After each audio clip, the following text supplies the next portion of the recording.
Hallelujah. आप सभी को जय मसीह की। हम प्रभु यीशु मसीह का धन्यवाद करते हैं कि एक बार फिर आप और हम सबको प्रभु ने आपस में इस प्रकार से मिलने का सौभाग्य दिया कि आप और हम मिलकर प्रभु की आराधना कर सके। सच में मेरे प्रियो, अगर प्रभु का हाथ हमारे ऊपर ना होता तो हम जिंदा ना होते और ना ही हम बचाए जाते। पर ये प्रभु का धन्यवाद हो कि गीतकार ने हमें इस बात को याद दिलाया कि हमारे जीवन पर प्रभु की दया है। कभी तो हम जीवनों को अगर थोड़ा सा अपने मन में अगर थोड़ा हम पीछे जाएं तो हर एक व्यक्ति के जीवन में कोई ना कोई कहानी निकल कर आएगी और कोई ना कोई कहानी में कहीं ना कहीं आप अपने आंसू बहा ही रहे होंगे और कभी न कभी आप जीवन के उस मोड़ या संघर्ष में ही होंगे जहां पर आपको अकेलापन महसूस हुआ, जहां पर आपको अपनी जिंदगी में अपने आप को आपने हारा हुआ देखा।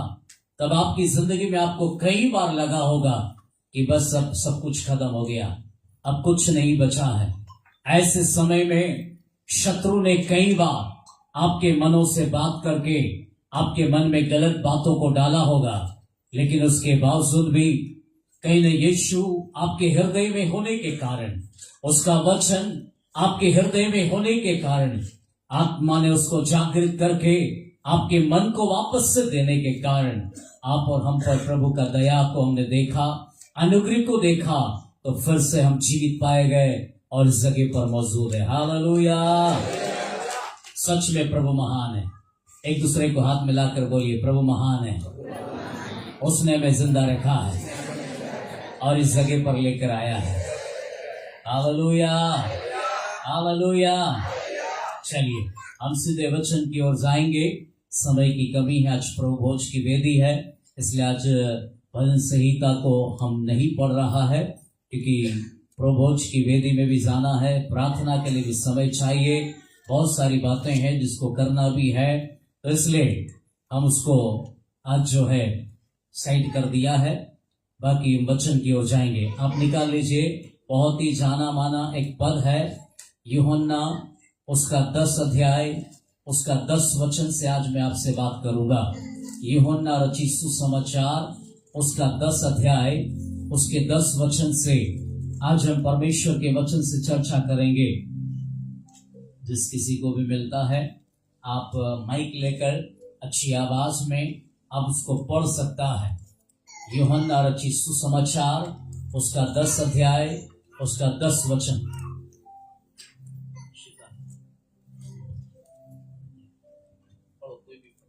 चोर किसी और काम के लिए नहीं, परंतु केवल चोरी करने और घात करने और नष्ट करने को आता है।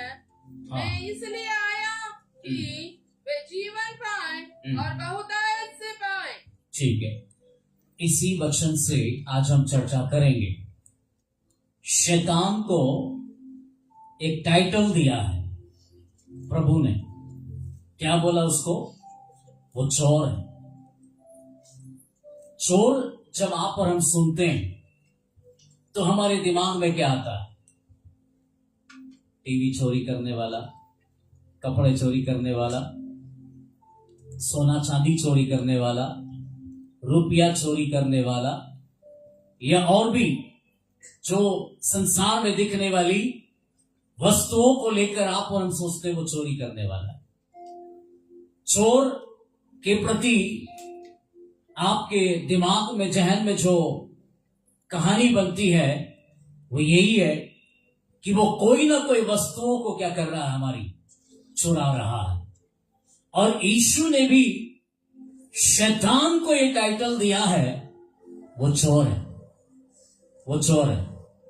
तो आज हम देखेंगे वो क्या चुराता है।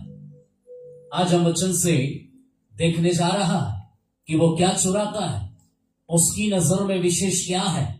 आप और हम सोचते हैं कि वो मेरे धन को चुरा रहा है, मेरे स्वास्थ्य को चुरा रहा है, मेरी और भी कोई वस्तुओं को चुरा रहा है, मेरे जीवन में और भी कई बातें हैं जिसको शैतान चुरा रहा है। ऐसा आप और हम सोचते हैं, लेकिन प्रभु हमें कुछ और बता रहे हैं कि शैतान जो है वो आपकी जिंदगी में सबसे कीमती, बहुत ही बहुमूल्य आपके जीवन के लिए जो प्रभु ने रखा है, शैतान वो चुराने का प्रयास कर रहा है। इसलिए इसमें 3 बातें, इसी वचन के अंदर 3 बातें, वो चोर है, वो घात करता है, वो नष्ट करता है।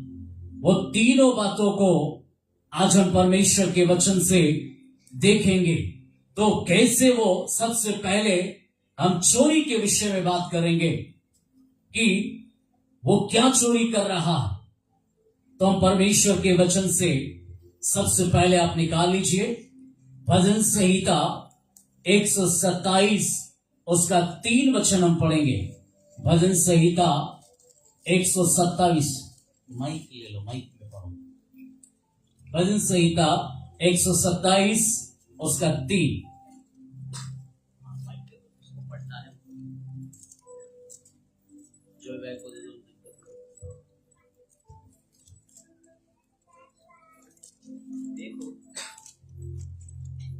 चलिए पढ़िए।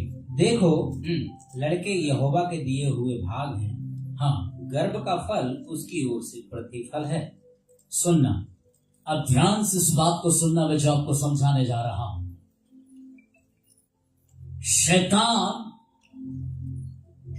की नजर में आपका सोना नहीं है कीमती, उसकी नजर में चांदी नहीं है कीमती, उसकी नजर में आपका संसार की कोई भी वस्तु उसकी नजर में कीमती नहीं है। क्योंकि यीशु के पास जब वो आया था तो उसने यीशु से कहा था, सिर्फ तू मुझे झुककर प्रणाम कर दे तो मैं आधा राज्य भी तुझे दे दूंगा। उसने कहा ये सब कुछ मेरा, मैं आधा राज्य भी तुझे दे सकता हूं। तो यीशु के सामने एक ऑफर उसने रखा। इसका मतलब शैतान चांदी दे सकता है, वो आपको सोना दे सकता है, वो आपको धन दे सकता है, वो आपकी समृद्धि में संसार की वस्तुओं को आपकी जिंदगी में दे सकता है। तभी लोग कहते हैं मैं वहां गया था तो मेरा भाग्य बदल गया, मेरी चीजें बदल गई, मेरे जीवन के लिए ऐसा हो गया। तो लोग उसकी भी गवाही देते हैं। केवल आप ही नहीं देते कि यीशु ने मेरे लिए ऐसा किया, पर उनके जीवन में भी ये गवाही है। क्योंकि यीशु मसीह के सामने वो जब आया तो उसने ये कहा कि तुम मेरे सामने सिर्फ झुक जाओ और प्रणाम कर दो, ये सारा आधा राज्य तक मैं तुझे दे दूंगा। पर यीशु परमेश्वर की योजना को पूरा करने के लिए इस पृथ्वी के ऊपर आने के कारण उसको मालूम था कि झुकना नहीं है। इसलिए प्रभु ने उस बातों से बढ़कर परमेश्वर की इज्जत को महत्व दिया, उसकी महिमा को महत्व दिया, उसको आदर करने को महत्व दिया, उसका जन्म के उद्देश्य को फुलफिल करने के विषय में उसने जोर दिया। और किसी भी रीति से प्रभु यीशु मसीह जो है वहां पर झुकने का प्रयास नहीं करता। पर यह बाइबल बताती है भजन संहिता 127 के 3 में, गर्भ का फल तो किसकी ओर से है?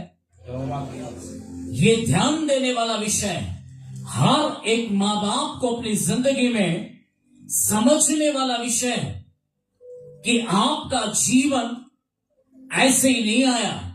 अगर आपके जीवन को खुदा ने जोड़ा तो इसके पीछे परमेश्वर की योजना है, इसके पीछे परमेश्वर की आशीष है।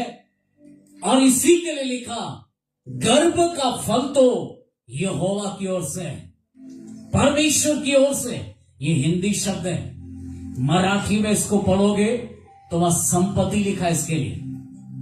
इंग्लिश में पढ़ो, उसको क्या लिखा है? जो भाई के पास है English. Behold, children are the heritage from the Lord, हाँ, तो इसको हिंदी में बोल दो, क्या लिखा है? हेरिटेज मतलब संपत्ति। संपत्ति मतलब ये पुरखाओं की क्या है? विरासत। पुरखाओं की विरासत। आज क्यों लोग अपने खानदान में लड़के को ढूंढ रहे हैं, लड़की को नहीं? क्योंकि वंश किसको मानते लोग? लड़के को। लड़के को अपने परिवार का, कुटुंब का एक वंश मानते। तो बाइबल इसको क्या बोलती है? तुम्हारी क्या है? संपत्ति, विरासत है। एक लड़का, एक लड़की आपकी जिंदगी का एक विरासत है। तो आपके जीवन में ये कीमती है। इसलिए लिखा है पुरखाओं का धन तो यहोवा की आशीष से मिलता है, ये ऐसे नहीं मिलता है। बहुत से लोगों ने बाइबल के अंदर भी इसके लिए रोए। सारा रोई, हन्ना रोई, रिबका रोई, इन्होंने रोकर खुदा से मांगा। लेकिन यदि आपकी जिंदगी में परमेश्वर ने ये विरासत यदि आपको दे दिया है, तो इस विरासत को अपनी जिंदगी में इसको हल्के में मत लीजिए। इसको हल्के में मत लीजिए। ये आपकी जिंदगी का वो खूबसूरत पल है जो खुदा ने आपकी जिंदगी की नाम धराई को मिटाकर आपके जीवन में आपको विरासत दी है। इसको संभालने की जिम्मेदारी आपकी है और आपको चाहिए कि मैं इसको संभालूं, मैं इसकी रक्षा करूं। तो एक माता पिता होने के नाते आपको खुद को भी अपनी जिंदगी को बेहतर करना होगा। और उसके बाद आपको जो परमेश्वर ने संपत्ति दी है, देखो परमेश्वर की नजर में संपत्ति कौन है? पैसा नहीं है, चांदी नहीं, सोना नहीं है। वो संपत्ति किसको आकलन कर रहा है? अपने बच्चों को, आपके बच्चों को, आपकी जिंदगी को। उसकी नजर में संपत्ति कौन है? आपके बच्चे। लेकिन आप और हमको लगता है कि शैतान जो है मेरी वो चीजों को चोरी कर रहा। जरूर आपके जीवन में कुछ आत्मिक बातों को चुराकर आपके समय को खराब कर सकता है, आपके धन को इसलिए वो खराब करता है कि आप प्रभु के राज्य में ना बोए। क्योंकि आप अपने धन को प्रभु की सेवा में बोएंगे, प्रभु के राज्य की बढ़ोतरी के लिए बोएंगे, तो कहीं ना कहीं वो आपके धन को चुराकर वो बीमारी में, खर्च में, कोई ना कोई बातों में वो आपके धन को नष्ट करना चाहता और आपके समय को खराब करना चाहता। इसलिए कि तुम संगति में ना बढ़ो, वचन में ना बढ़ो, विश्वास में ना बढ़ जाओ। आपको स्वर्ग से वंचित करने वाली, आपको हर प्रकार की चीजों को वो आपके जीवन में लाएगा कि आप स्वर्ग से वंचित हो जाओ। क्योंकि कलीसिया में आपको शिक्षा है, वचन से आपको शिक्षा है, प्रार्थना से आपकी कनेक्टिविटी परमेश्वर के साथ होती है। इसलिए शत्रु चाहता है कि आपके जीवन से वो चुराई जाए। और इससे भी बड़ी बात, आपके बच्चों को बिगाड़कर, आपकी संपत्ति को बिगाड़कर, आपके पूरे भविष्य को, आपकी पूरी जिंदगी को वो ऐसी लड़खड़ाती हुई जिंदगी में डालना चाहता। क्योंकि आज आपके बच्चे बिगड़ने पर कोई भी माँ बाप खुश नहीं है। आपका बच्चा यदि दारू पीने लगे, यदि आपका बेटा गलत आदतों में पड़ जाए, आपकी गलत चीजों में पड़ जाए, कोई भी माँ बाप अपने बच्चे को बहुत अच्छा कर रहा है बोलकर खुश नहीं होगा। हर एक माँ बाप दुखी होगा, अपनी लड़की से भी, लड़के से भी। अगर आप जवान बच्चे हैं तो याद रखो, मैं माँ बाप की संपत्ति हूं, मैं माँ बाप की संपत्ति हूं। अपने जीवन में आपको इस बात को सोचना, तो संपत्ति चले जाना मतलब कंगालपन आना है, दरिद्रता आना है, गरीबी आना है, निराशा आना है। माँ बाप के लिए शर्म से झुकने वाला एक जीवन है वो। इसलिए आप अगर एक बच्चे हो अपने माता पिता के, तो आपको चाहिए कि आप अपनी जिंदगी में उनकी संपत्ति बनकर अपनी जिंदगी को बेहतर ढालिए और बेहतर अपने आप को लेकर चलिए, क्योंकि परमेश्वर ने आपको संपत्ति कहा। और माता पिता को भी चाहिए कि वो अपने बच्चों को यूं ही ना छोड़ दें, उसके प्रति आप चौकन्ने हो जाएं, सीरियस हो जाएं, उसके प्रति विशेष हो जाएं, क्योंकि ये प्रभु की ओर से मिली हुई हमें संपत्ति है। और प्रभु की ओर से मिली हुई संपत्ति है तो इसकी रक्षा करने की जिम्मेदारी आपके हाथ में प्रभु ने सौंपी है, आपको सौंपी है। अगर आपका बच्चा बिगड़ गया है, आप उसको समझाइए, आप उसको सिखाइए। अगर आपने सिखा दिया, समझा दिया, तो भी वो मानने के लिए रेडी नहीं है, अपने घुटनों को खुदा के सामने टिकाइए, क्योंकि ये वचन को याद रखिए, बाइबल कहती गर्भ का फल किसकी ओर से है?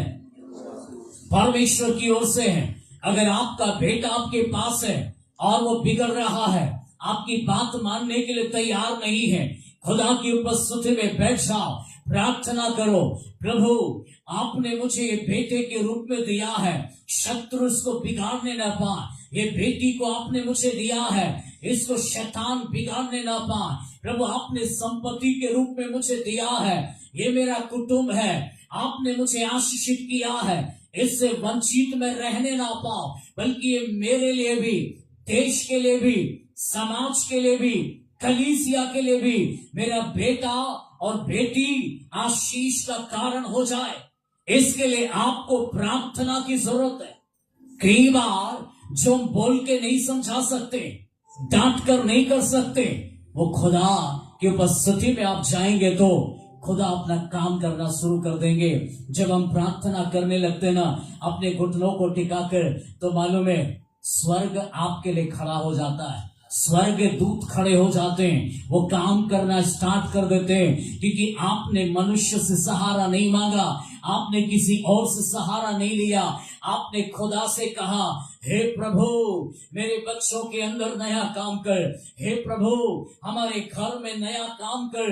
आप जब इस प्रकार से प्रार्थना करना, आप जब जारी कर देता है, स्वर्गदूत भी खड़े हो जाते हैं आपके लिए काम करने के लिए, क्योंकि परमेश्वर ने ये वचन दिया। और गर्भ का फल जो है वो परमेश्वर की ओर से है, प्रभु ही दिया, प्रभु की संपत्ति है। इसलिए माँ बाप को चाहिए कि इसको गंभीरता से लें, इसको गंभीरता से लें। शादी आपका स्वार्थ नहीं है, शादी होना हमारे जीवन का स्वार्थ नहीं है, ये परमेश्वर की योजना।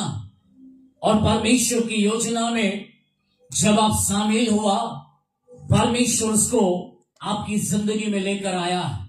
एक वचन को और पढ़ेंगे, यिर्मयाह की किताब उसका 1 अध्याय उसका 5 वचन पढ़िए। यिर्मयाह की किताब उसका 1 अध्याय उसका 5 वचन।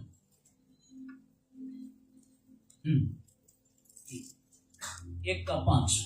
गर्भ में रखने से पहले ही मैंने तुझ चित्र लगाया, और उत्पन्न होने से पहले ही मैंने तेरा अभिषेक किया। सुनना, प्रभु की नजर आपके बच्चों पर कब से है? गर्भ में आपका बच्चा रच रहा था, तब से ही परमेश्वर की नजर आपके बच्चे के ऊपर है। आपको ये बात पहले पता नहीं थी, लेकिन वचन ने आपको क्या दिलाया? याद। कई लोग कहते हैं मेरे लिए प्रभु की क्या योजना है, मैं तो ऐसे ही पैदा हो गया है, मेरी जिंदगी के प्रति खुदा की कोई योजना नहीं है, बस मैं ऐसे ही आ गया है। ये आप परिस्थितियों के कारण, हालातों के सताए जाने के कारण आपके मुंह से ऐसे शब्द निकलते हैं कि मैं इस दुनिया का अभागा मनुष्य हूं, मेरी जिंदगी में खुदा की कोई योजना नहीं है।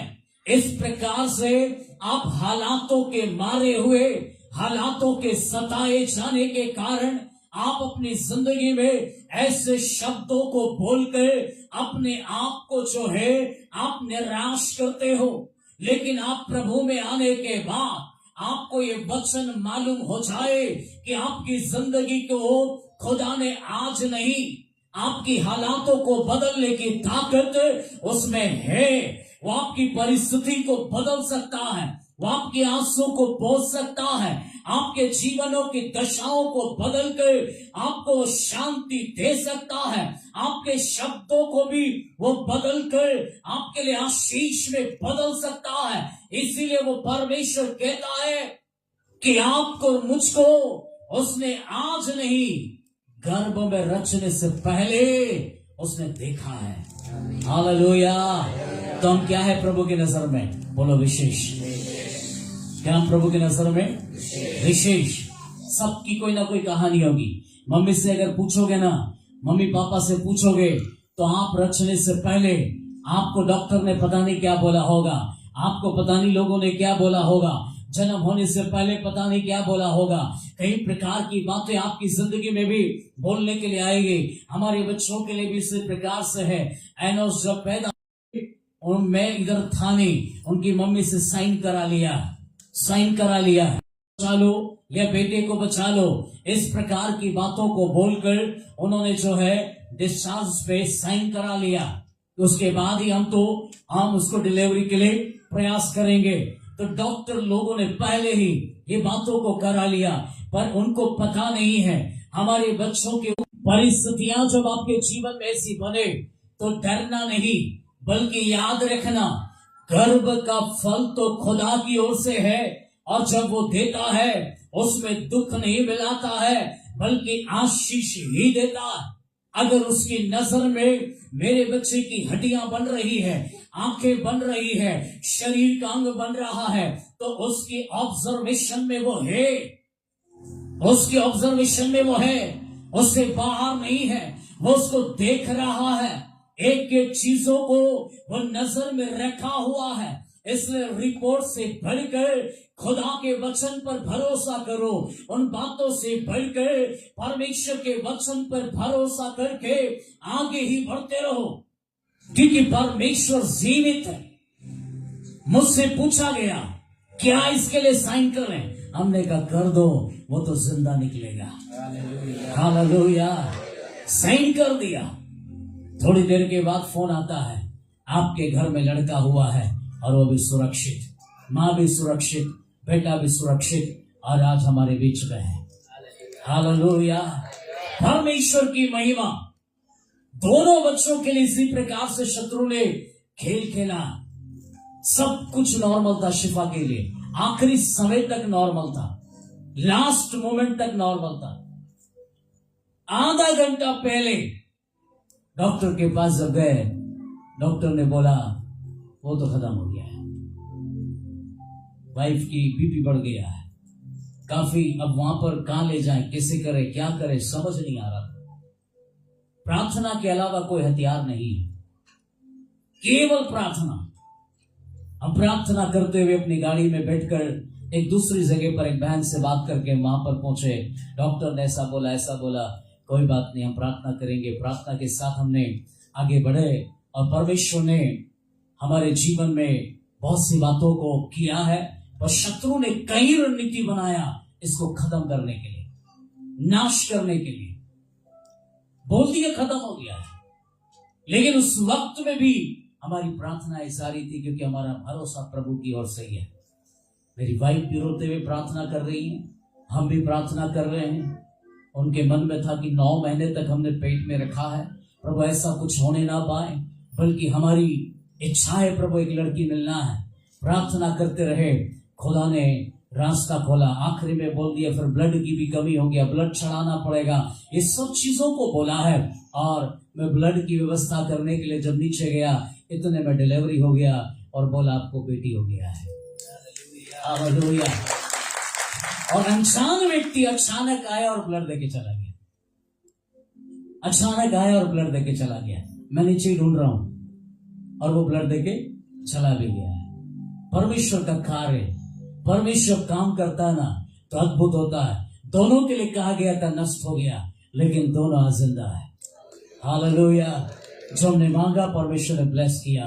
परमेश्वर आपके बच्चों को प्रभु ब्लेस करता है और आपको परमेश्वर ने वो संपत्ति के रूप में दिया है। इस संपत्ति को ऐसा संभालो, इस संपत्ति को ऐसा संभालो कि ये देश के लिए कार्य आएगा, ये काम आएगा, कलीसिया के लिए काम आएगा। तो देखिए, फर्स्ट प्रभु क्या कहते हैं, उसने देखा। दूसरा, उसको उसी में क्या कहते हैं, गर्भ में रचने से पहले आगे गया जो तुझ पर चित्त लगाया, और उत्पन्न होने से पहले ही, और उत्पन्न होने से पहले ही मैंने तेरा अभिषेक किया। हाँ, तो हमारे बच्चे उत्पन्न होते ही क्या लेकर आए, बोलो अभिषेक। अभिषेक क्या लेकर आए, अभिषेक। हालेलुया। हमारे बच्चे क्या लेकर आए, अभिषेक। क्योंकि अभिषेक लेकर आए। अभिषेक के साथ जन्म हुआ उनका, योजना के साथ जन्म हुआ उनका।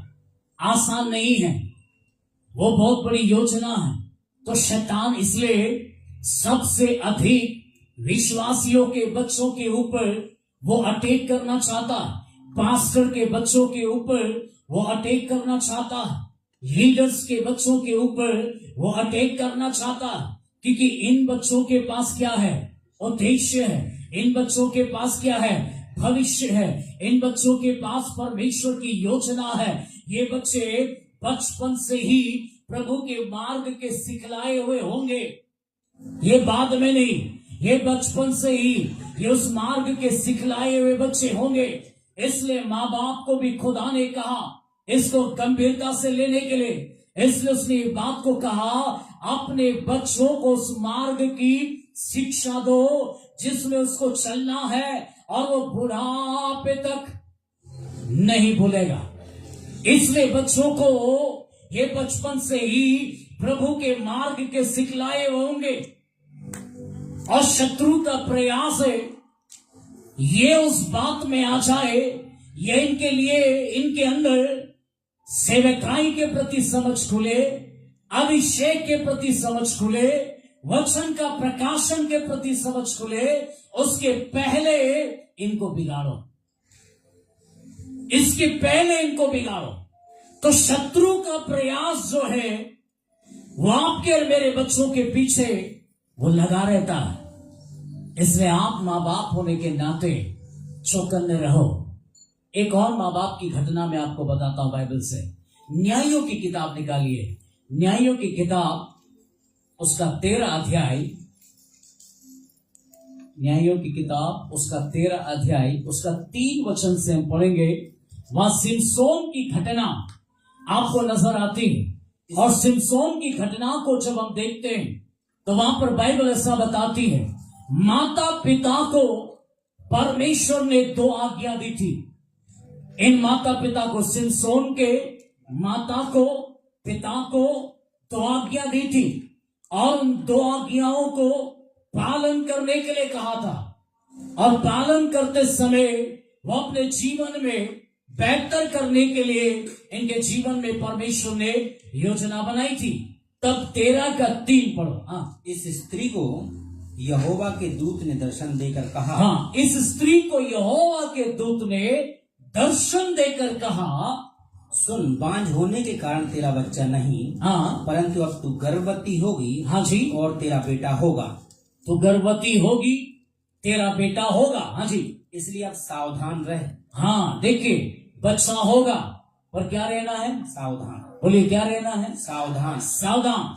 हर एक माँ बाप को ये शिक्षा, सावधान रहो, बच्चों को लेकर सावधान रहो, अपने पति पत्नी का जीवन लेकर सावधान रहो। क्योंकि आप दोनों की लड़ाई में शत्रु को अवसर है। वो अगर चोरी करना चाहे तो चोरी के उसके पास कई तरीके, कई योजनाएं उसके पास। वो आपको धोखा दे के चोरी कर सकता है, वो आपके ऊपर प्यार लुटाकर चोरी कर सकता है, वो आपसे दोस्ती करके चोरी कर सकता है, वो आपके जीवन में और भी आप दोनों पति पत्नी के बीच में फूट डालकर भी आपके बच्चों की चोरी कर सकता है। जब पति पत्नी ही लड़ने में आ जाए, पति पत्नी ही एक दूसरे पर एक दूसरे पर दोष लगाकर लड़ाई करना शुरू कर दे तो बच्चा असुरक्षित हो जाता है। और बच्चे जब असुरक्षित होते हैं तो कहीं न कहीं शत्रु को एक अवसर होता, आप लड़ने में बिजी है, आप बात उधर आपस में करने में बिजी है, तब आपका ध्यान शत्रु उधर खींच लेता है और आपके बच्चों के अंदर अकेलापन आता है। और वहीं पर शत्रु को एक अवसर है कि वो आपके बच्चों की चोरी करे, आपकी आत्मिक जिंदगी की चोरी करे, आपके दोनों पति पत्नी के प्रेम की चोरी करे, आपकी पवित्रता की वो चोरी करे।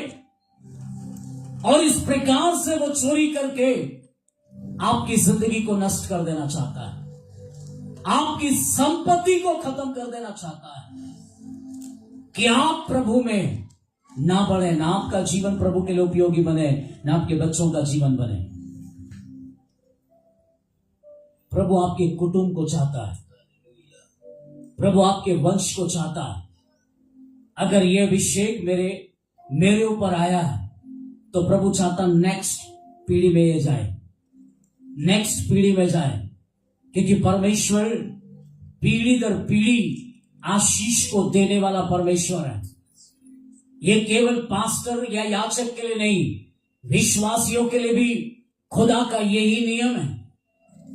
क्यों खुदा तीमुथियुस की नानी को याद करता और उसको कहता वो धर्मी थी? क्यों प्रभु ने ये बात को याद दिलाया? क्यों दाऊद के वंश को परमेश्वर ने आशीष में बदला और उसमें से यीशु को लेकर आया? कुटुंब मायने रखता, ये परमेश्वर का योजना है। इसलिए परमेश्वर की योजना को आपको समझने के लिए समय लग रहा होगा, पर शैतान को ये बहुत पहले समझ में आ गया और वो समझने के कारण आपको ज्ञान आए उसके पहले वो इसको खत्म कर देना चाहता। पर आपके हाथ में यदि बाइबल है तो आप अपनी जिंदगी का वो सौभाग्यशाली स्त्री बनो, सौभाग्यशाली पुरुष बनो। अगर आपने इसका फायदा नहीं उठाया तो कल आपको अपनी जिंदगी में पछताना पड़ सकता है और खुदा भी इसका न्याय आपकी जिंदगी में करेगा, क्योंकि प्रभु ने आपको एक मां बनाया है, प्रभु ने आपको एक पिता बनाया है।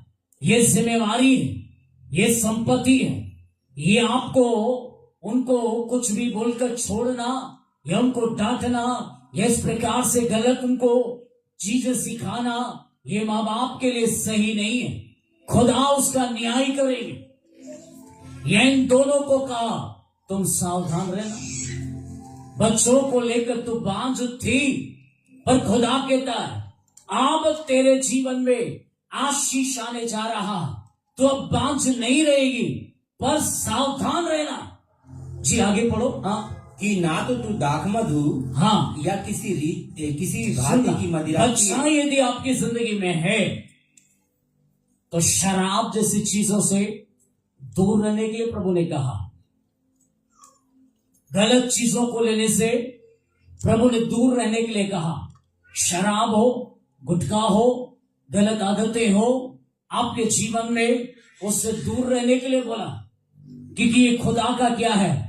चुना हुआ है, खुदा का चुना हुआ है। खुदा ने इसको अभिषेक किया है, खुदा ने इसको देखा हुआ है। इसलिए अच्छे माता पिता बनकर अपने बच्चों के सिर पर हाथ रखकर आप प्रार्थना किया करो। जब वो सोए आप उनके लिए प्रार्थना करो। उनकी गलतियां गिनाने से अच्छा है ये मानता नहीं, ये सुनता नहीं, ये पढ़ता नहीं, ये बहुत जिद्दी है, ऐसी गलतियां गिनाने से अच्छा, रिश्तेदारों को बताने से अच्छा है आप उसके लिए प्रार्थना करो। जब वो सोए उसके लिए प्रार्थना करो। आपको लग रहा है क्योंकि ये पड़ोसियों को बताने से जिद्दीपन हटेगा नहीं, रिश्तेदारों को बताने से ये आदतें सुधरेगी नहीं, लेकिन यदि आपने सोते समय उस बच्चे के सिर पर हाथ रखकर आपने प्रार्थना शुरू किया, हे प्रभु, आपने मुझे ये बेटा दिया है, इसको तो बुद्धि दे, ज्ञान दे, समझ दे, जिद्दपना को दूर कर, नम्र बना, अच्छा बना, गुस्से को दूर कर, प्रभु अच्छा स्वभाव इसके अंदर दे, अच्छी बातों से इसको भर दे। आप प्रार्थना करें, परमेश्वर का कार्य आपकी जिंदगी में होगा और धीरे धीरे धीरे अपने बच्चों में वो बदलाव को आप देखेंगे, वो बदलाव को आप देखेंगे। एनोस जब बहुत छोटा था, आप लोगों में से शायद किसी ने नहीं देखा होगा, वो बहुत ज्यादा मस्ती करता था। इतना आयांश पे नहीं करता है, इससे ज्यादा वो इतने सा था तो वो यहां आ जाता था, मेरे पास आकर वो हालेलुया बोलना शुरू कर देता था। कई मस्ती जो मिसेस को बैठने नहीं देते थे, पीछे लेकर जाना पड़ता था, पिटाई भी करना पड़ता था, समझाना भी पड़ता था। हम बहुत परेशान थे। पर बचपन में जब वो सोता था, जब वो मैं अकेला होता था, मैंने उसके लिए लगातार प्रार्थना किया, उसके सिर पर हाथ रखकर हो प्रार्थना किया, क्योंकि मारेंगे भी तो ठीक होते जाएंगे बच्चे, ज्यादा मारना भी नहीं बच्चों को। आपके अगर बच्चे हैं, बहुत ज्यादा उसको पिटाई मत करो, और उसको कभी कभी सिखाओ, कभी कभी डांटो, कभी कभी समझाओ, और कभी कभी वक्त लगे तो छड़ी मारो, और छड़ी भी मारना है तो यहां इतने हिस्से में मारना, इधर गुस्से में नहीं मारना, क्योंकि अगर यहां मारोगे या दिमाग है, आपके बच्चे का दिमाग हिल जाएगा, उसको बड़ा होने पर दिक्कत आएगी। और पीठ पर भी कई लोग बहुत मुक्का मार देते हैं बच्चों को, यहां होता है दिल।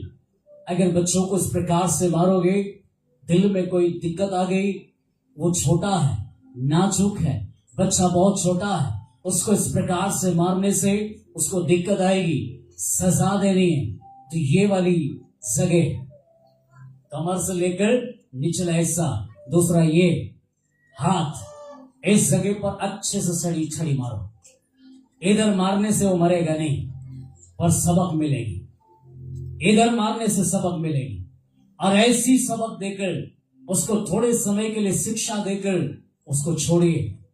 इस प्रकार से अपने बच्चों को सिखाना, योग्य बातें देना, क्योंकि परमेश्वर चाहते हैं आपके हाथ में यदि खुदा ने दिया है तो उसको योग्यता आपको देने की जिम्मेदारी है, आप उसको सिखाना है।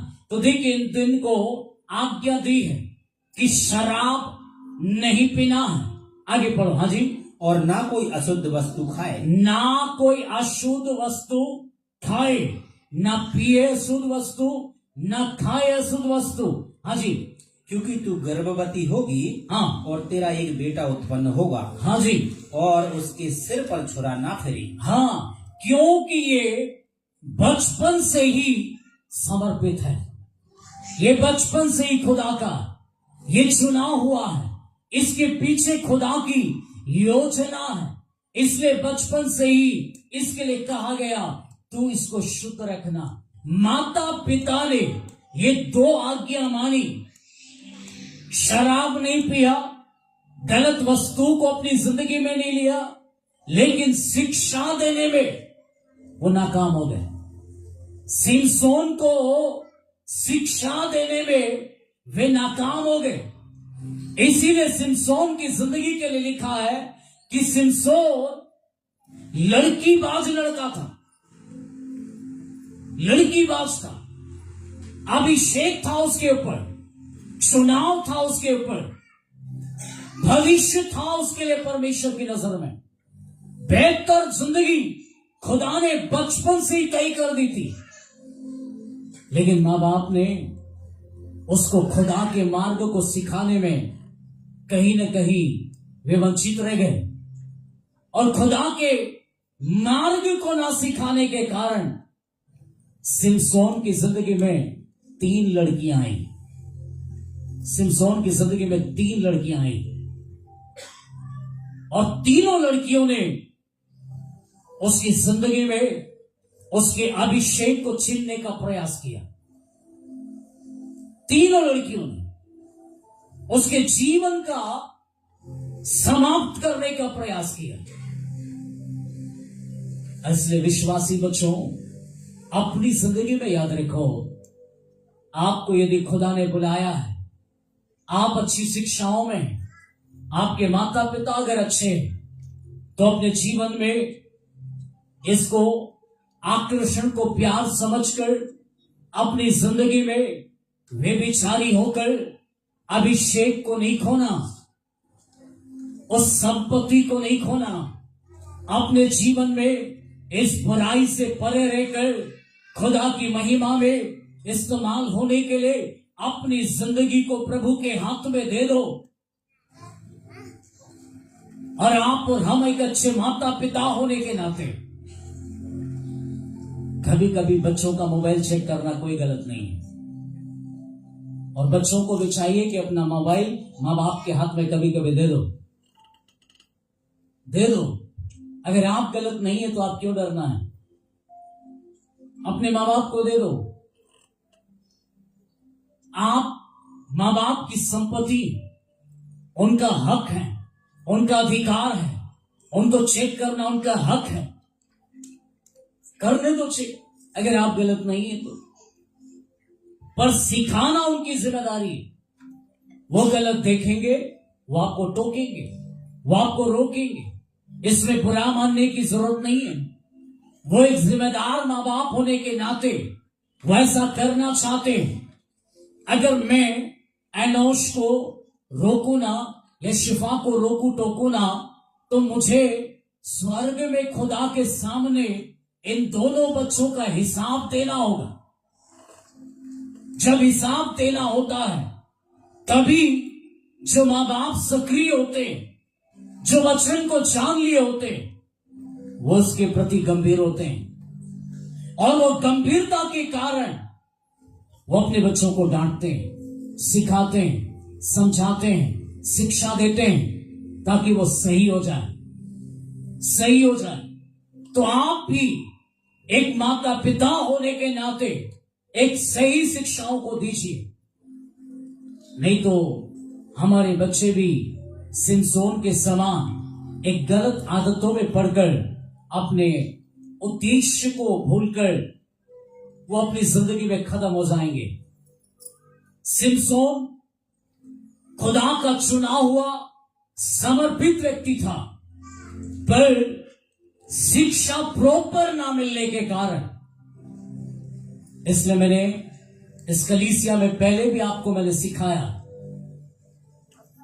घर एक परिवार की पहली कलीसिया, घर हमारी पहली कलीसिया। सेकंड ये जहां पर हम इकट्ठा होते हैं, पवित्र लोग जहां मिलकर खुदा को आदर करते हैं, गवाही देते हैं, एक दूसरे को प्रोत्साहन देते हैं, जीवन की बातें करते हैं, ये वो कलीसिया। लेकिन फर्स्ट आपका अपना घर, जहां पर आप अपने बच्चों को दुआ का महत्व सिखाते हैं, वचन का महत्व सिखाते हैं, प्रार्थना का महत्व सिखाते हैं, पवित्रताई का महत्व सिखाते हैं, खुदा के दासों को कैसे आदर करना उसका महत्व सिखाते हैं। आप सोचो बच्चा कलीसिया में आकर वो बातों को सीख जाए, वो शायद समय लगेगा, लेकिन अगर घर में वो चीज आप करोगे तो आपका बच्चा आपके जीवन को जब देखता है, माता पिता को बात करते हुए देखता है, खुदा के दासों को सम्मान करते हुए देखता है, वचन पढ़ते हुए देखता है, तो वो ऑटोमेटिक उसको सीखने लगता है।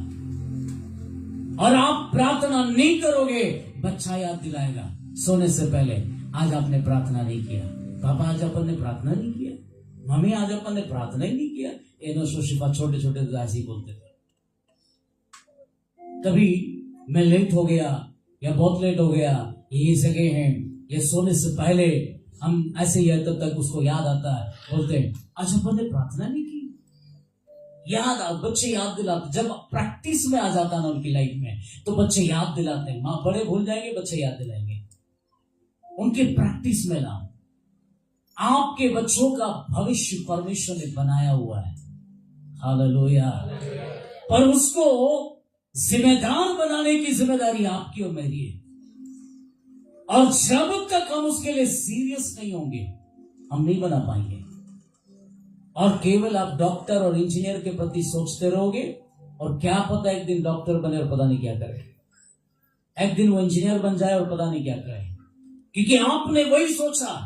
आप उसके आत्मिक जीवन के लिए सीरियस नहीं हो, खुदा के लिए सीरियस नहीं हो, प्रभु का मार्ग सिखाने के लिए हम सीरियस नहीं है। तो ऐसा ना हो कि आपका बेटा इंजीनियर तो बन जाए, डॉक्टर तो बन जाए, बाद में वो अपना ही स्वार्थ पूरा करे और आपको भी त्याग दे। एक ऐसा जीवन ना बने। इसलिए आपको चाहिए कि आप अपनी जिंदगी में समय के साथ इसको सही शिक्षाओं को देकर उसको उन्नति में लेकर आओ। सिमसोन को माता पिता को स्वर्गदूत से मिली हुई आज्ञा उनको याद थी, वे वहां गलत नहीं किया, पर सिमसोन को अंदर ये बात डालना भूल गए कि खुदा का तू बचपन से समर्पित किया हुआ बंदा, हमने तुझे कलीसिया में समर्पण दिया, समर्पित किया, तू साधारण नहीं है। तू दुनिया में बाकी लोग इसके प्रति क्या बोलते हैं नहीं पता, पर हमें पता तू बहुत विशेष है बेटा, तू बहुत विशेष है। तेरे पीछे कई सपने हैं, तेरे पीछे खुदा की कई योजना है, अभिषेक है तेरे ऊपर, और वो अभिषेक को बढ़ने के लिए प्रार्थना करो कि आपके बच्चे में जैसे जैसे वो बढ़े, शरीर में बढ़े, शरीर में उसको शैतान इस्तेमाल ना करे। क्योंकि वचन का ज्ञान अगर उसको समय के साथ मिलते गया होता तो सिमसोन जो है ये गलतियां करके नष्ट नहीं होता। इसमें सिमसोन की जिंदगी के बारे में लिखा है कि वो इन व्यभिचार में पड़ने के कारण लड़कियां उसकी जिंदगी की कमजोरी थी, और वो कमजोरी में पड़कर उसने अपने अभिषेक का राज गलत लोगों को बताकर अभिषेक को उसने खोया है। उसका नतीजा उसके बाल कट गए, जो खुदा ने मना किया था। वो अभिषेक चला गया जो खुदा ने दिया था, आंखें जो खुदा ने दी थी अंधा हो गया, नुकसान जिंदगी में उठाया, नुकसान उठाकर अपनी जिंदगी में जब वो अंधा होकर उस चक्की को पीस रहा था तब उसको याद आया मैंने अपनी जिंदगी में इतनी बड़ी गलती क्यों की। आपके जीवन खतरे में पड़ जाए, कुछ ना बचे, सब खत्म हो जाए, तब आपको याद आए कि मेरी जिंदगी में अब क्या होगा, तब पछताने से बहुत बड़ा काम नहीं करेंगे आप, तब पछताने से कोई फायदा नहीं। जवानी उम्र खुदा ने अगर दी है तो इस जवानी को खुदा के हाथ में दो, जवानी में खुदा को समझो, जवानी में परमेश्वर को पहचानो, और जवानी में यदि आप खुदा के हाथ में देकर अपनी जिंदगी को जियोगे ना तो हमारी उम्र में आते आते आप इस बात को कहोगे मेरा खुदा महान है, और उसकी महानता की चर्चा पूरे देश में हिलाकर रखोगे आप। हालेलुया। और उसकी प्रचार करोगे आप, क्योंकि परमेश्वर ने आपको बुलाया है, आपका अभिषेक किया है, आपका चुनाव है उसके प्रति। तो ये संपत्ति है जो शत्रु क्या करना चाहता है, चोरी करना चाहता है। इस संपत्ति की रक्षा करो, एक माँ बाप होने के नाते इस संपत्ति की रक्षा करो, और आप बच्चे होने के नाते अपनी जिंदगी में बुराई से अलग रहो, मसीह में अच्छी शिक्षाओं को प्राप्त करो। तो पहली बात वो क्या करता है, चोरी करता है। दूसरी बात वो क्या करता है, घात करता है। क्या करता है, घात करता है। अब इसका उदाहरण हम बाइबल से ही देख सकते। परमेश्वर की योजना थी, सबसे बड़ा उदाहरण यीशु स्वयं है। यीशु के बारे में खुदा की योजना थी, वो जन्म लेगा, शास्त्रों में बताया गया वो जन्म लेगा, कहां पर होगा ये भी बताया गया है, और जब ये सब कुछ मत्ती 2 में बताया गया, जब ये बताया गया, तब हेरोदेश को मालूम पड़ा कि एक उद्धारकर्ता, एक राजा का जन्म हुआ। तब उसको अपनी कुर्सी की चिंता हुई, अपने राज्य को बर्बाद होने की चिंता हुई। उसने जाकर पता लगाने के लिए कहा, और जब पता लगाया तब उसको कहा गया कि 1 साल 2 साल से नीचे जितने बच्चे सबको मार डालो। क्यों? क्योंकि ये योजना पूरी नहीं होना है, ये खुदा की योजना पूरी नहीं होना है। इसलिए उसने 2 साल से नीचे बच्चों को उसने मारवा डाला, लड़कों को मरवा डाला। सोच कर देखो, खुदा की योजना को खत्म करने के लिए शत्रु कितनी योजना बना सकता है। बच्चों का कोई दोष नहीं था, पर राजा के दिमाग में इस प्रकार की बातों को शत्रु ने डालकर कई बच्चों को उसने मरवा डाला।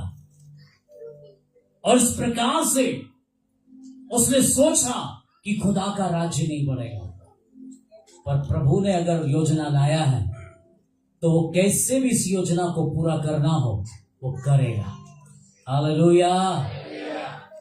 घात करने वाला घात करने की कितनी ही योजना बना ले, पर अगर दर्शन खुदा का है, योजना खुदा की है, तो उस परिस्थिति में बचाना भी उसको आता है, उस परिस्थिति में बात करना भी उसको आता है, लेकर चलना भी उसको आता है। कठिनाइयां कितनी ही क्यों ना हो, उसको चलाना आता है। और उसने आसानी से उस जगह से उनको निकाला, और जब तक इधर का माहौल ठीक नहीं हुआ उधर सुरक्षित रखा उसने। Hallelujah, hallelujah.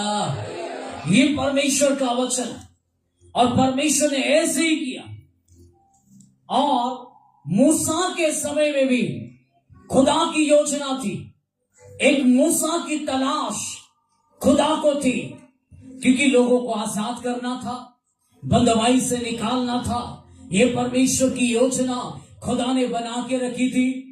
तब मूसा का जन्म होता है। निर्गमन 1 अध्याय के अंदर जब मूसा का जन्म होता है, तब उस जमाने का फिरौन राजा ने भी इसी प्रकार से एक योजना बनाया। उस जमाने की दाइयां थी, जो डिलीवरी होते समय जो बहनें मदद करती हैं, उनको दाइयां बाइबल की भाषा में कहा गया। वो थी, तो उनको कहा कि लड़के जब तुम जन्म होते हुए के देखो, इब्री स्त्रियों के, तो तुम लड़का जब देखो तो जन्म होते ही उनको मार देना। राजा की आज्ञा टालने में कौन ऐसी गुस्ताखी कर सकता? दुनिया में कोई नहीं। राजा की बात को मानना ही पड़ता है।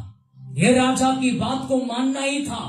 पर इनके बारे में बाइबल कहती है कि ये स्त्रियां जो थी, यहोवा का भय मानने वाली। निर्गमन 1 उसका 17।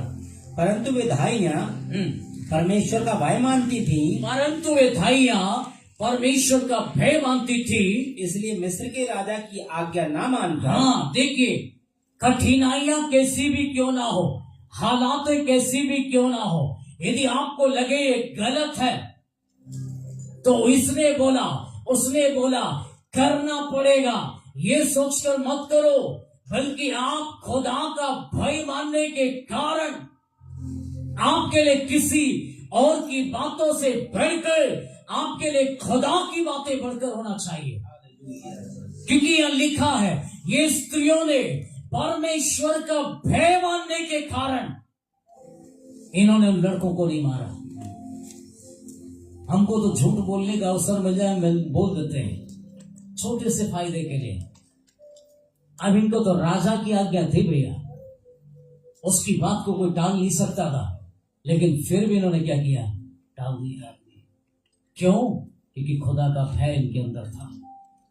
यहोवा का भय अगर आपके अंदर नहीं आया तो आप पाप करते रहेंगे, शैतान को अवसर देते रहेंगे, झूठ बोलते रहेंगे, शैतान को अवसर देते रहेंगे, गाली देते रहेंगे, शैतान को अवसर देते रहेंगे, हर बुराई करते रहेंगे, शत्रु को अवसर देते रहेंगे, फिर आप कभी कभी नीचे गिर जाएंगे, फिर उठेंगे, फिर नीचे गिर जाएंगे, फिर उठेंगे, फिर आप कहेंगे बस साहब मैं विश्वास में 10 साल हो गया, 15 साल हो गया, फिर भी कभी कभी विपत्ति आता है, फिर ठीक हो जाता है, फिर आता है। तो आपको समझना होगा कि आप यहोवा का भय अगर मानने वाला पुरुष और स्त्री है तो शत्रु का कोई काम आपकी जिंदगी में नहीं है।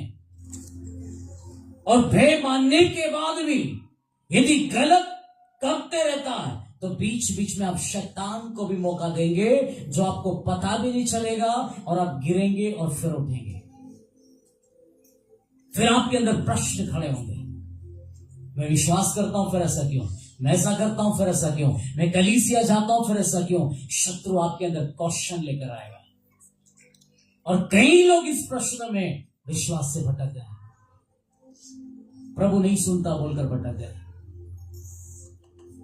या तो आपने प्रभु को जाना ही नहीं है। अगर खुदा को जानते तो ये दाइयों के समान विश्वास करते, और ये दाइयों के समान विश्वास करके ये कहते हम झूठ इसलिए नहीं बोलेंगे क्योंकि मैं खुदा का भय मानता हूं, मेरे मुंह से गाली इसलिए नहीं निकलेगी क्योंकि मेरे हृदय में खुदा का भय है, मेरे हाथ चोरी के लिए इसलिए नहीं बढ़ेंगे क्योंकि यहोवा का भय मेरे अंदर है। मैं परमेश्वर को जानता हूं, और परमेश्वर को जानने के कारण ये बुराइयों से मैं अपने जीवन को परे रखता हूं। एक छोटी सी भी गलती करने से पहले मैं डरूंगा क्योंकि खुदा का भय मेरे अंदर है। तब आगे पढ़ो, क्या किया इन्होंने? इसलिए मिस्र के राजा की आज्ञा ना मानी, इसलिए मिस्र की राजा की आज्ञा ना मानकर लड़कों को वो जीवित छोड़ देती, लड़कों को जीवित छोड़ दिया।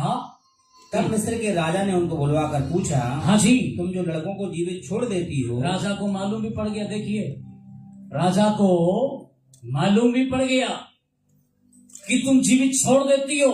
हाँ जी, तब तो ऐसा क्यों करती हो? तो ऐसा क्यों करती हो? भाइयों ने फिर उनको उत्तर दिया, हाँ जी, इब्री स्त्रियां हाँ, मिस्री स्त्रियों के समान नहीं, हाँ, वे ऐसी फुर्तीली हैं हाँ, कि धाइयों के पहुंचने से पहले ही उनके बच्चा उत्पन्न हो जाता है। हाँ जी, देखिए बहुत शालीनता से शब्द को देकर उन्होंने जवाब दिया इसका।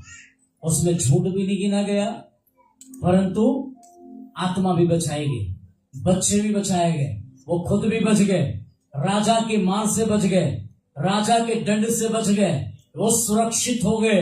ये खुदा की योजना है। शालीनता से, बुद्धिमानी से, आत्मा की प्रेरणा से उन्होंने एक अच्छा जवाब राजा को दिया, और राजा भी संतुष्ट हो गया।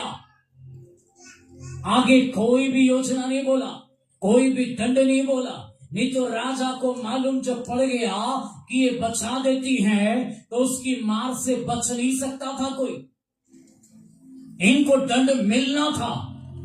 पर इनके शब्दों में इतनी शालीनता और परमेश्वर की अगुवाई थी कि राजा संतुष्ट हो गया। हाँ, आगे पढ़ो। हाँ, इसलिए परमेश्वर ने धाइयों के साथ भलाई की। हाँ, इसीलिए परमेश्वर का वचन कहता है धाइयों के साथ किसने भलाई किया? परमेश्वर ने। हालेलुया। हाँ, बोलोगे मैं गलत करूंगा तो इससे बच जाऊंगा, गलत बोल दूंगा तो झूठ बोल दूंगा तो इससे बच जाऊंगा। खुदा से नहीं बचेंगे आप, यहां से बचेंगे आप, वहां से नहीं बचेंगे आप।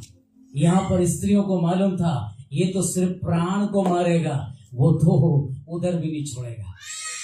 तो उन्होंने सोचा यहां से बढ़कर उसकी बात मानना जरूरी है, इसलिए धाइयों ने राजा से बढ़कर खुदा की बातों को महत्व दिया और उसकी बातों को मानकर अपने जीवन में खुदा की भलाई को देखा है।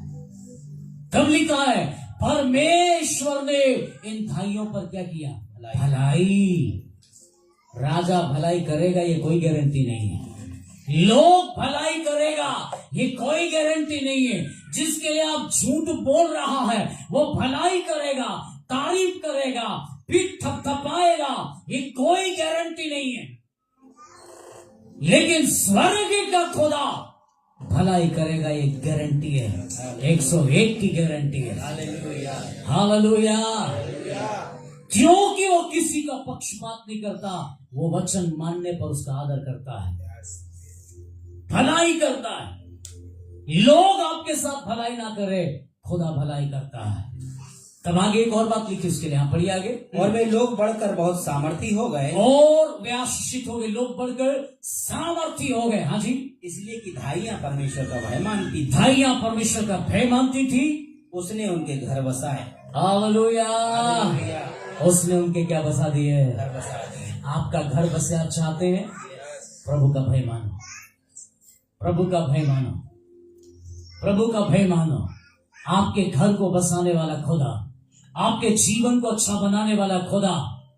लेकिन एक शत्रु है जिसको टाइटल ही मिला है चोर, और वो अपना टाइटल लेकर घूम रहा है और आपके पास आ रहा है और कईयों के दरवाजे खटखटा रहा है, झूठ बोलने के लिए आपको विवश कर रहा है, गाली बोलने के लिए योजना बना रहा है, आपको लड़वाने की योजना बना रहा है, आपको पवित्रताई में ना जीने के लिए उसके पास हजारों वो हर दिन आपके लिए योजना बना रहा है कि ये खुदा से वंचित हो जाए, ये स्वर्ग से वंचित हो जाए, ये प्रभु की बातों से वंचित हो जाए, ये पवित्र संगति से वंचित हो जाए, ये स्वर्ग से वंचित हो जाए, ये कोई भी आशीषों का हिस्सा ना बने। उसके लिए शैतान आपके जीवनों में कोई ना कोई योजना बनाकर आपके बीच में आता है और आप कई बार उसको फंस जाता है और फिर कहते हैं मेरे साथ ऐसा हो गया। शैतान को अच्छे से पता है, इसका मूड ऑफ कर दो कि प्रार्थना में नहीं जाएंगी। इधर आने से पहले भी कईयों के घर में झगड़े हो गए होंगे, कहां सुनी हो गई होगी, कईयों ने कल से 3 दिन से योजना बनाया होगा, पर आज सुबह निकलने से पहले कुछ ना कुछ हुआ होगा। शैतान आपको रोकने का कोशिश करता है कि आप यहां तक ना पहुंचो।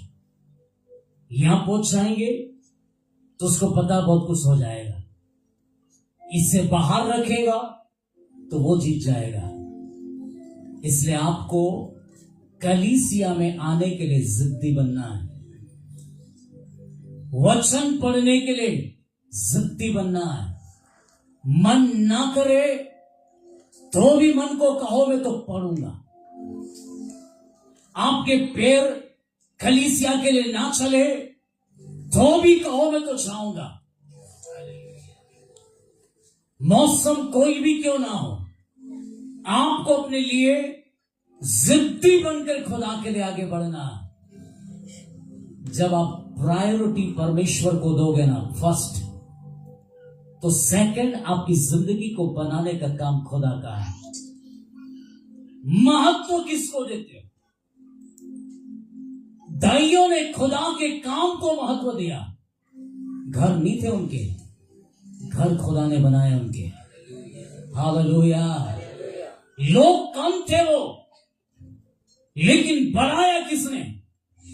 खुदा ने। क्योंकि महत्व उन्होंने किसको दिया? खुदा की संगति को, खुदा की बातों को, परमेश्वर के वचन को। आपके घर में आप किसको महत्व ज्यादा देते हो? अपनी जिंदगी में आप किसको महत्व ज्यादा देते हो? आपका महत्व यदि खुदा के लिए फर्स्ट है तो सेकंड आपकी जरूरतों में खुदा काम करेगा।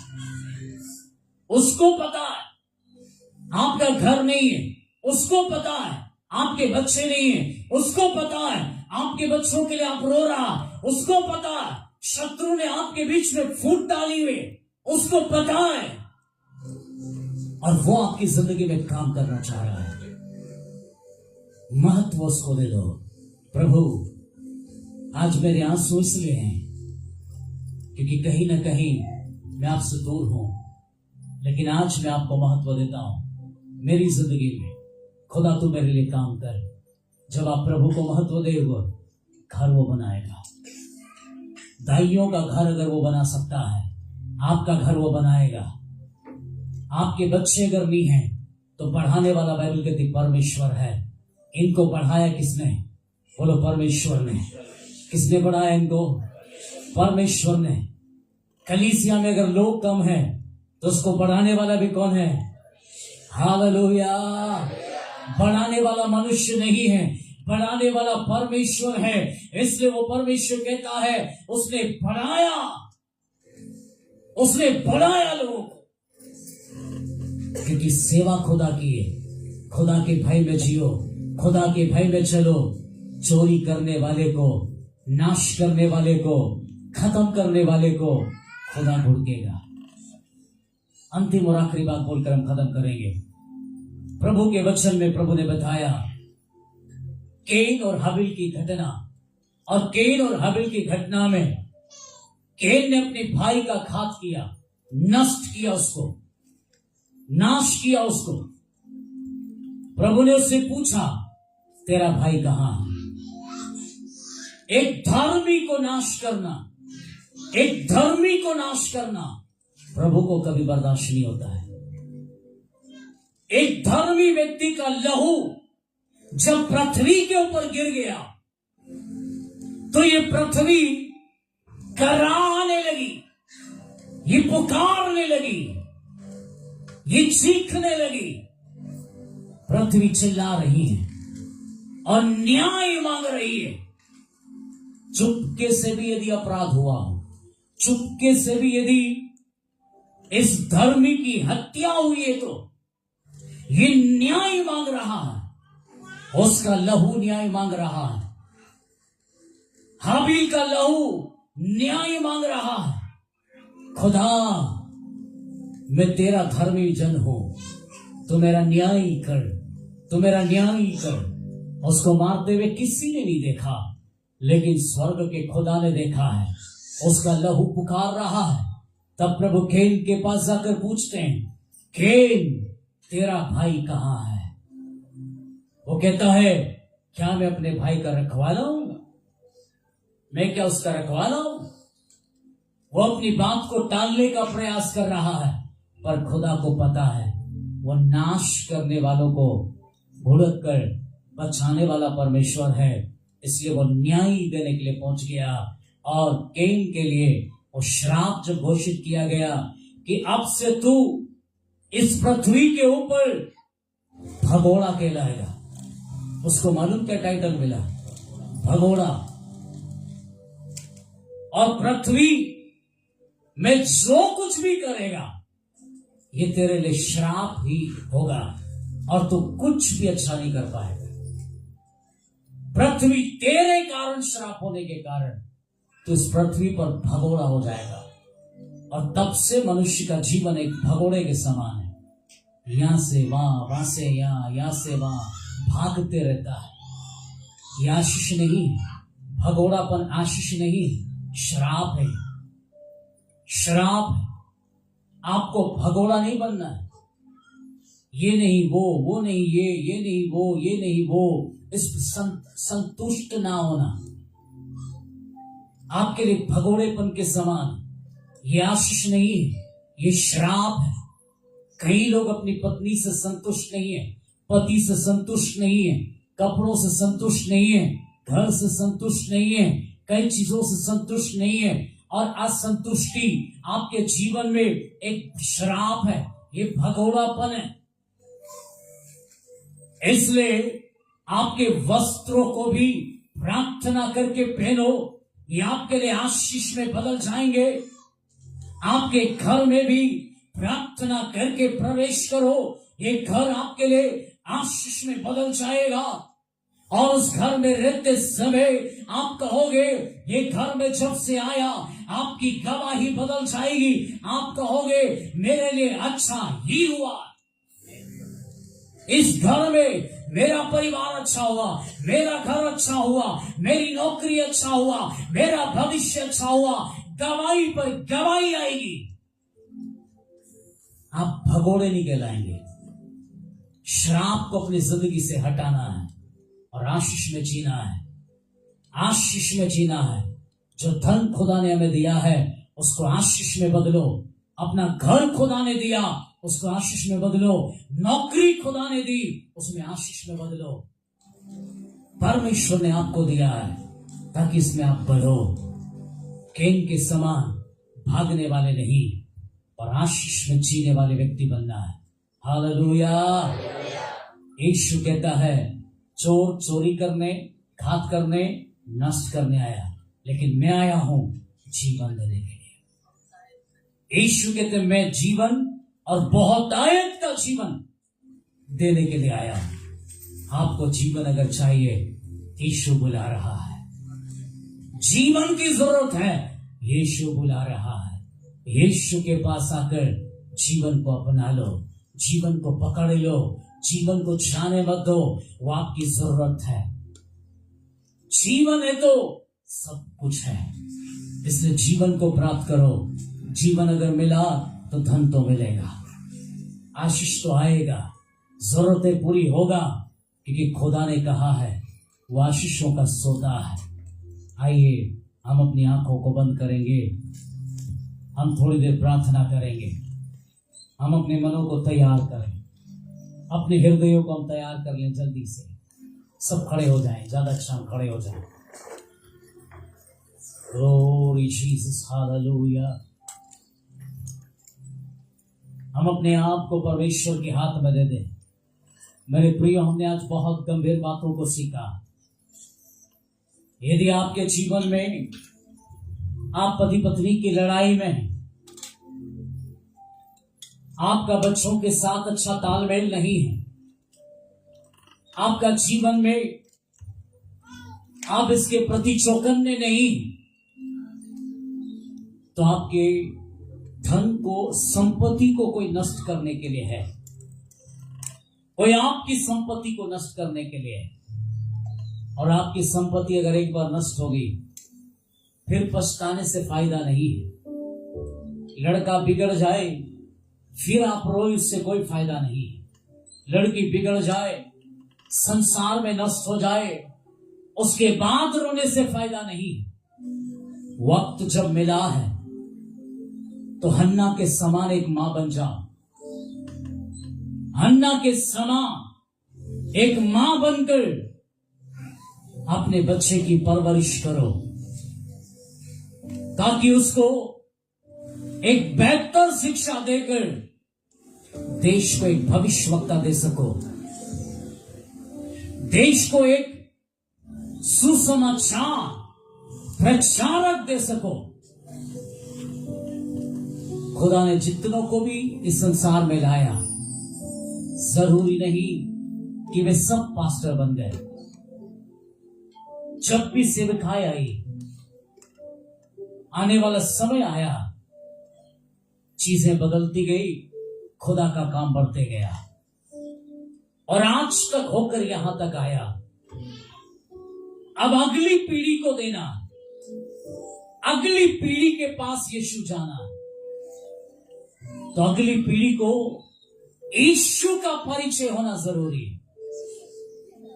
नहीं तो आप अपने में अगर व्यस्त रहेंगे तो अगली पीढ़ी यीशु मसीह को देख नहीं पाएगी, और अगली पीढ़ी ने अगर यीशु को नहीं देखा तो वो काम वहां खत्म हो जाएगा, और प्रभु नहीं चाहते वो काम वहां खत्म हो। अगली पीढ़ी इससे सारा काम करे, अगली पीढ़ी से बेहतर काम करे। खुदा की योजना है। आप अपने आप को खुदा के हाथ में दीजिए, और अगर माँ बाप है तो आप अपने बच्चों के लिए प्रार्थना करिए। और अगर अब तक बच्चों के लिए आपने सही रोल अदा नहीं किया, तो आज से मैं आपको कहना चाहता हूं, आपका एक अगुवा होने के नाते, कि अपने बच्चों के लिए सीरियस हो जाओ, अपने बच्चों के लिए सीरियस हो जाओ। बहुत ही बुद्धिमानी से पालिए, बड़ी गंभीरता से पालिए, बड़ी गंभीरता से उनको पालिए, क्योंकि आज वचन ने आपको चेतावनी दी। ये आपके लिए एक संपत्ति के रूप में खुदा ने दिया है, और ये संपत्ति परमेश्वर की है। ये आपकी और मेरी नहीं, खुदा की है। और खुदा की संपत्ति होने के कारण उसको बड़ी गंभीरता से पालिए और प्रभु का मार्ग सिखाइए उसको। ये प्रभु का था, प्रभु का है, प्रभु का रहेगा। अपने लिए नहीं, खुदा के लिए इसको दे दो। Praise the Lord, hallelujah.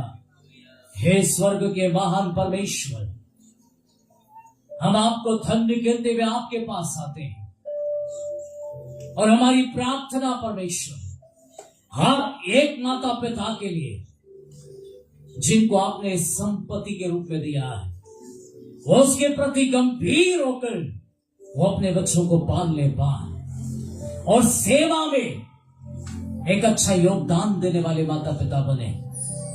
प्रभु हर एक माँ बाप को आशीष दे और जिन बच्चों को, जवान बच्चे हैं प्रभु, उनकी शादी नहीं हुआ है, हमारी प्रार्थना है प्रभु उनके मन को भी ऐसा बना कि वो अपने जीवन में, अपने जीवन को लेकर वो गंभीर हो जाएं और गंभीरता के साथ वो अपने जीवन को व्यतीत कर सके और उनके भविष्य को प्रभु आप निर्माण करें और उनके मनों में वो उस भविष्य को प्राप्त कर सके, उसके प्रति प्रभु गंभीर हो जाए और अपने लक्ष्य को आंखों से देखने वाले बने, ताकि उसमें वो दौड़े और वो जीते और आपकी महिमा कर सके।